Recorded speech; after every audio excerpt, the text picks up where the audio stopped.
Hello लोगोफोरनि मोनसे गोदान भिडिअ नोंथांमोनखौ जोर बरायनाय थाबाय। गोदान बोसोर हाबनाय लोगो लोगो रायजो सरकारा बायदि गोबां आसनि आखायाव लाबोदों। बेनिनो बे भिडिअ लानानै फैनाय जादों आइजोफोरनि थाखाय जोबोर मोजां रादाब। आरो बे मोजां रादाबखौ होदों रायजोनि रांखान्थि मन्त्रि बिथां डक्टर हिमन्त बिश्व शर्माया। बे दानावनो आइजो बिथांमोननि बेंक एकाउन्टआव हाबगोन 50,000 रां। औ 50,000 रां।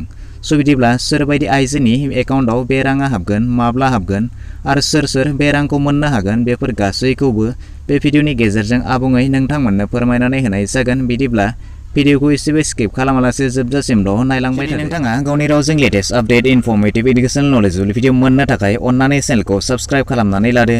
भिडिअखौ नायनानै मोजां मोनोब्ला मोनसे लाइक खालामनानै होदो आरो जेसेबां हायो भिडिअखौ नोंथांनि लोगो लेवा बन्धु बागिफोरनो हाजासे शेयार खालामनानै हरदो, जाहाथे बयबो बेफोरबायदि फायदाखौ गोरलैनो लानो हायो। गोदान बोसोरनि हाबजेननाय फारसेनो रायजोनि रांखान्थि मन्त्रि हिमन्त बिश्व शर्मा बिथाङा फोरमायोदि 15 जानुवारि खालारखालि आइजो बिथांमोननो 50,000 रां होनाय जागोन होननानै फोरमायदों। गोदान बोसोराव बे जादों आइजो बिथांमोननि थाखाय जोबोर गोजोनथाव खौरां आरो बे रांखौ रायजोनि आसनि कनकलता महिला सबलीकरण आसनिनि गेजेरजों होनाय जागोन। बे आसनिनि गेजेरजों रायजोनि 1 लाख आइजो सेल्फ हेल्प ग्रुप थानाय बिथांमोननो बे रांखौ मोननो हागोन। बैफोरबायदि सेल्फ हेल्प ग्रुपखौ जाफुंसार जाहोनो थाखाय रायजो सरकारा दासिम कौटि रां बेवहाय खरसा खालामगोन होननानै बिथां शर्माया रायजोनि सिगाङाव बुंनो थाङोब्ला साननैसो सिगाङाव कनकलता महिला सबलीकरण आसनिनि गेजेरजों रायजोनि आइजो सेल्फ हेल्प ग्रुपनो 25,000 राङै सोनानै होनाय जादोंमोन। नाथाय बे रांखौ गोबां सेल्फ हेल्प ग्रुपआनो मोननो हायाखैमोन होननानै मिथिनो मोननाय जादों।